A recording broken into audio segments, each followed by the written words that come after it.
బయట ప్రవచనాలు చెప్పడం ఏదైతే ఉందో చెప్పేవాళ్ళు లేదా బోధించేవాళ్ళు ఇలా ఉండాలి, అలా ఉండాలి అని చెప్పేవాళ్ళు ఎంతోమంది. వినేవాళ్ళు చాలా తక్కువ మంది. ఇలాంటి పరిస్థితి ఎందుకొచ్చింది మనకి? స్వేచ్ఛ, హ్మ్. స్వతంత్రం. గడ్డం పెంచుకున్న ప్రతి వ్యక్తి జ్యోతిష్కుడు అయిపోతున్నాడు. ఈనాటి కాలంలో డబ్బు సంపాదించాలి అంటే 2 మార్గాలున్నాయి. ఒకటి దాదా కావాలి, లేదా బాబా కావాలి.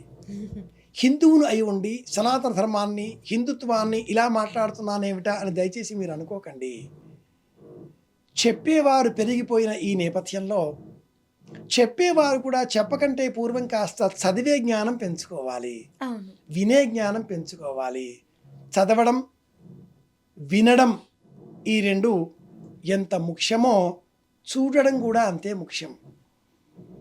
అలాగే ఈ 3 మానివేసి చెప్పడం మాత్రమే లక్ష్యం కావడంతో నేను చెబుతున్నాను, వినేవారు వింటున్నారు అన్న సంఖ్య కూడా పెరిగి మనలో ఒక అహం పెరుగుతుంది.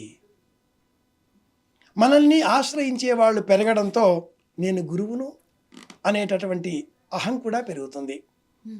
ఒక గురువు ప్రవచనాలు చేయడం ప్రారంభించాడు. వాళ్ళ తల్లిగారు మాట్లాడడం మానివేసింది. ఆ గురువుగారు తల్లిగారితో మాట్లాడాలి అనే ప్రయత్నం చేశాడు. ఆ తల్లిగారు చాలా కాలం తర్వాత ఒకరోజు ఆ గురువు ఉండే నివాసానికి వచ్చింది. ఆ గదిలో ఒక కార్డు పెట్టి వెళ్ళింది. నాయనా, నీ మాటలు నేను వింటున్నాను అని నీకు తెలుసు. నువ్వు చదవడం మానేశావేమో, ఒక్కసారి చదువు అని చెప్పి వెళ్ళిపోయింది. ఆ రోజు మొదలుగా ఆ గురువుగారు మాట్లాడడం మానేశాడు. జపాన్లో ఇలాంటి కథలని జెన్ కథలు అంటారు. వందలాది వేలాది చిన్న చిన్న కథలు ఇవి. జ్ఞానం పెంచుకోవాలి అంటే కొంత పోగొట్టుకుంటూ ఉండాలి, వదిలేస్తూ ఉండాలి. చదువు పెంచుకోవాలి అంటే మట్టుకు ప్రతిరోజు ఒక కొత్త పుస్తకం చదవాలి. చదివే కొద్దీ జ్ఞానం మనలో పెరుగుతుంది.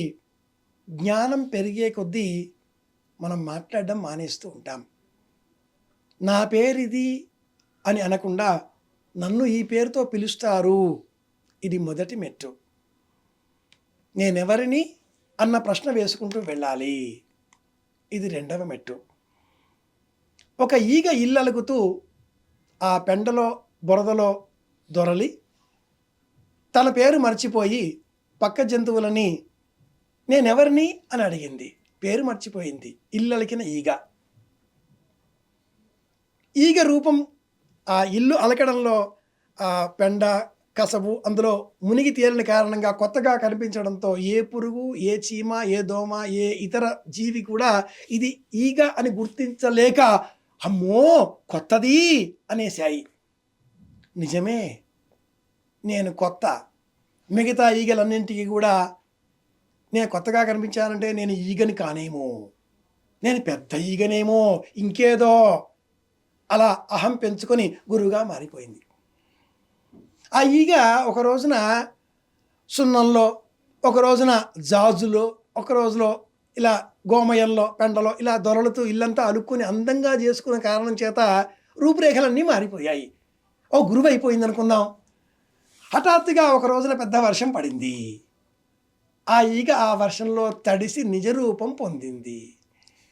ఇతర ఈగలన్నింటికీ కూడా ఈ ఈగ ఇంతేనా ఓష్ అనిపించింది. అంతే. ఈ కథ మనకి ఏం చెబుతుంది అంటే, ఆత్మీయులకు ఒక మనవి. ఈనాటి కాలంలో కొందరున్నారు, వారు కొన్ని విషయాలలో మంచి పాండిత్యం, ప్రావీణ్యం కలవారు. వారు వారి పాండిత్యం గల అంశంతో ఇతర అంశాలన్నింటినీ కూడా బేరీజు చేసే ప్రయత్నం చేస్తున్నారు. ఇది తప్పు. కొందరు దేవీ సంబంధమైన జ్ఞానం కలిగిన వాళ్ళు, అద్భుతమైన ఉపాసనా బలం కలవాళ్ళు, శ్రీ విద్య అంతా వారికి కరతలామలకం. ఏది మంత్రం, ఏది విద్య అన్న విభజన వారికి తెలుసు. ఈ జ్ఞానంతో ఇతర జ్ఞానాలని మనం పోల్చకూడదు. అలాగే కొందరికి వారాహి విద్య తెలుసు, మరికొందరికి ఎకనామిక్స్ ఆర్థిక విద్య తెలుసు, మరికొందరికి వెండి బంగారాల ధరవరలు తెలుసు. ఎవరికి ఏది తెలుసో ఆ జ్ఞానంతో వాళ్ళు ఇతర అంశాలన్నింటినీ కూడా పోల్స్తూ ఉంటారు. బంగారాన్ని అమ్మే ఒకానొక వ్యక్తి బంగారం కొనండి, ఏ ధర అయినా కూడా కొనండి, మేము కొంటాం అని చెప్తున్నాడు. బంగారం మీద వ్యామోహం పెంచుకోకండి అంటూ ఒక వేదాంతి చెబుతాడు.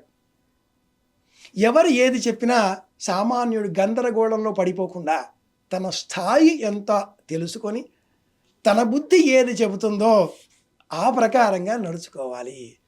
ఆత్మబుద్ధి సుఖంచైవ, ఈ ప్రమాణం ముఖ్యం. గురుగారు, కొంతమంది ఇప్పుడు మీరు చెప్పిన విధంగా ప్రవచనాలే వృత్తిగా కూడా చేస్తున్నారు, అదే వాళ్ళ వృత్తి అన్నట్లుగా. వాళ్ళు నిజంగా అవన్నీ పాటిస్తారంటారా? ఒక మాట ఉంది, పరోపదేశ వేళాయాం.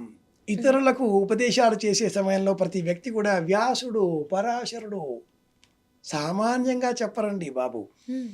చాలా పెద్ద మాలికలు ధరించి 20-30 రకాల బొట్లతో ఇలా ఆవేశాన్ని గుప్పించే విధంగా పూర్ణాహుతి చేస్తున్నారండి. పూర్ణాహుతిలో చీర ఇలా ఇలా ఇలా ఇలా ఇలా వెయ్యాలి అని ఎవరు చెప్పారు? ఏ గ్రంథంలో ఉంది? అలా చేస్తే అది పూర్ణాహుతి కాదు. ఆ చేసే వ్యక్తికి, చేయించేటటువంటి యజమానికి కూడా దుఃఖం కలుగుతుంది, వ్యతిరేక ఫలితం వస్తుంది. పూర్ణాహుతిలో వేసే చీరలు, ధోవతులు ఇలా ఇలా ఇలా ఇలా వెయ్యండి, మడతలు పెట్టండి అని లేదు. ఇది మడతలు పెట్టే సంస్కృతి కాదు. ఒక్క వస్త్రంలో ఏవైతే చెరువు ఆ పూర్ణాహుతిలో మనం వినియోగించామో పదార్థాన్ని కొంత కొంత సేకరించి ముడి వేసి ఆ ముడిని పూర్ణాహుతి ముత్తమాం జ్యోతి సర్వం వై పూర్ణాహుతి సర్వమేవాప్నోతి అతో ఇయం వై పూర్ణాహుతి. సకారం చివర హకారం ఆదిలో ఏది హుతం చేస్తామో అది సవ్యమైనటువంటి స్వాహకారం, హుతి ఆహుతి. అలా కాకుండా చేస్తే మృతి. ఈనాటి కాలంలో ఇలా చెప్పేవాళ్ళు చాలామంది అయిపోయారు. రకరకాల తాంత్రిక విధానాలు అంటూ బలి, ఒక్క గుమ్మడికాయని ఇవ్వాలి, 5-10 ఇస్తే గుమ్మడికాయలు, అది బలి కాదు. అంత బొట్టు పెట్టుకుంటే అది దుర్గాదేవి, అంత బొట్టు పెట్టుకుంటే కాళిక, చిన్న చిరునవ్వులు చిందిస్తే అది లలితాదేవి, అంటే చండిక కదా. కాబట్టి మితంగా, హితంగా, పరిమితంగా మన ప్రవర్తనను మార్చుకుందాం. చెప్పే వాళ్ళందరూ కూడా ఈ చెప్పడాన్ని, ప్రవచనాన్ని ఒక వృత్తిగా మార్చుకుంటున్నారు. మంచిదే, కానీ ఆ మంచి లోకానికి ప్రయోజనం కలిగించేదిగా ఉండాలి. పూర్వం ఒక పండితుడు కుక్కలని తాకకూడదు అని చెప్పాడు. కుక్కలని తాకకూడదు జ్ఞానం. పక్కన ఉన్న ఒక వ్యక్తి వచ్చి, గురుగారండి మీ అబ్బాయి కుక్క పిల్లతో ఆడుతున్నాడండి అని చెప్పాడు. ఆ కుక్క నల్లదా తెల్లదా అని అడిగాడు గురువుగారు. తెల్లగా ఉందండి. గురుగారు మళ్ళీ 2వ రూల్ ఇచ్చేశారు, తెల్ల కుక్కలతో ఆడుకోవచ్చు, నల్ల కుక్కలతో ఆడుకోకూడదు. ఇది సమస్య.